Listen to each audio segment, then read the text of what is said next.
Hey guys, what's going on? This is Eric Stein with another edition of Wine Me, Dine Me, Bourbon and Rye Me. Tonight's a little bit of a special edition. As you can see, I'm not coming to you from my shop at the house where I keep the bulk of my bourbon collection, but I am coming to you from our fifth wheel travel trailer that I keep parked at a buddy's ranch down in South Texas. It's much more convenient to stay there while I'm working away from home. Saves money on hotels, man camps, things of that sort, which also ultimately leads to more money for bourbon.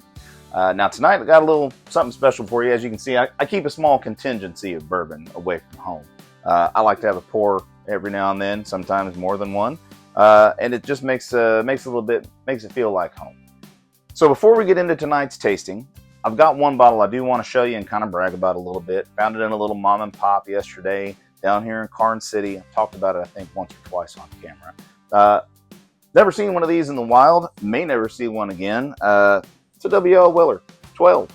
The Weller 12 year before they started printing distilled by Buffalo Trace on the label. This one actually says distilled by W.L. Weller and Sons. So I have not gotten confirmation back from Buffalo Trace yet. I sent the laser code off just to see exactly when this was distilled because I can't decipher the laser codes on half these bottles.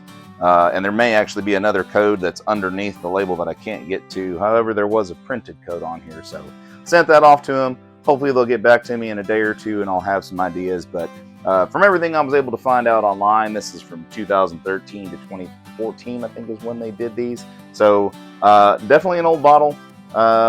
Looking forward to enjoying this one. It's probably going to be a little bit of a display piece for a while. So I'd actually never seen any of the old Charter Oak stuff until this year. And now I've been fortunate enough to find a couple bottles, one of the French Oak and a couple of the finest oak. So tonight we're going to try the finest oak. Been waiting to try this sucker for a while. Let's see, get this paper off. Let's see if we can give her a good pop.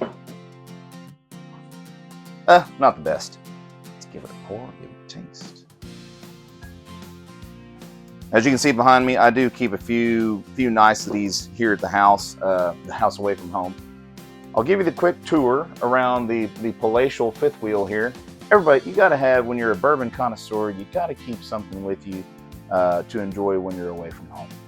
I don't take this much stuff with me when we go camping. I only take a few bottles, and I certainly don't pack it up in here in the cabinet when we're on the road. I would not want to wind up at the campsite with $1,000 worth of broken bourbon bottles floating around in the back, if you know what I mean. However, what we do have on tap, typically, some of the old standards. We got me a little Blanton's, a couple variations of Stag. I think that's a 25C, 25D, 13th Colony cask strength. This is not the spec store pick. I do have that at the house, but this is a banger all day. Sub $60, pick them up. One that's hiding behind here, the Smoke Eye Hill Barrel Proof. Thank you guys to Sabs for turning me onto this. This is a fantastic bottle. Hiding in the back there, the old standards, Antique 107. There's a Weller 12. My original go-to 1792 Sweet Wheat. There's a cognac cask back there. John J. Bowman single barrel. That little hitter back there, the Bardstown Disco 10, which is about halfway gone from I can tell. The surprise of the year, or probably not the surprise, but one that everybody loves for sub $40, your foolproof Sazerac rye. And then the old standards. I can't go anywhere without having an E.H. Taylor single barrel. That one's a store pick I picked up in Seguin, Texas, at a little mom and pop. They had several of them. Secondary, but not bad. And then, of course, your Still Austins. Can't go wrong with the red corn. This is the 5-year. Got a blue corn back here. I think that's also... that's the 6-year. So, as you can see, I probably prefer the blue corn to the red corn over the labels, but they're both awesome. You guys agree? The prices on secondary agree. The unicorn auctions prices agree. Can't go wrong with those. Yeah, this stuff on the back bar, this is for another night. Probably going to see this in round 2. This is that After Swarm. Unfortunately, it's not the Meadow Foam After Swarm 2. I didn't make the cut on that. Couldn't get online fast enough to get a bottle, but I'm sure this will still be good. Short Barrel has not let me down yet. All right, so I let this sit for about 10 minutes after opening it. Same thing I do with every new bottle, just force of habit. I want to give everything a fair shake, compare everything apples to apples. So on the nose, smell the oak, but there is a really strong alcohol scent to this. A couple of bourbons I tried last week didn't really smell that. This you can smell it.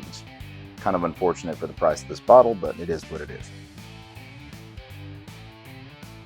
Very woodsy. I feel like a much stronger man already. Let's give it a try. Well, that's not bad. For a 95 proof, it's not bad. Doesn't stay with you very long. The warm hits you on the way down, but doesn't taste hot up front, obviously, because it's not hot. 95 proof isn't that bad. Or isn't that strong, I should say. And flavor-wise, it doesn't really, it's not oily. It's not staying on my tongue. But it's not bad. It's good. I hate to use the word smooth, but this is easy. This will be an easy drinker. Now, let's give it another taste before I pass any kind of immediate judgment.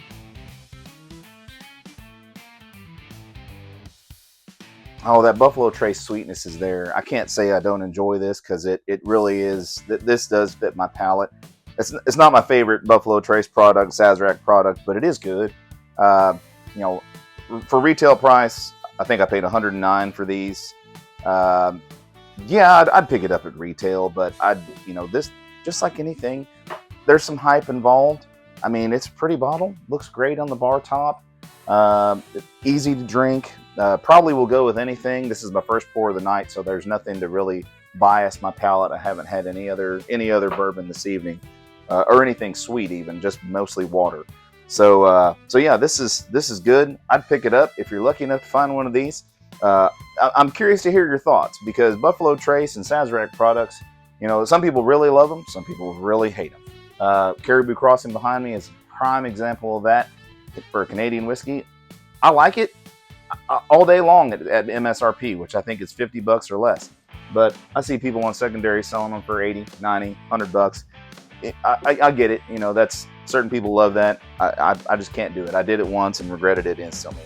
So now I'm an MSRP warrior. So for all you guys that are like-minded, I'll do the same. But that's it for tonight's edition. See you guys on the flip side. You guys stay drinking. Roll those credits.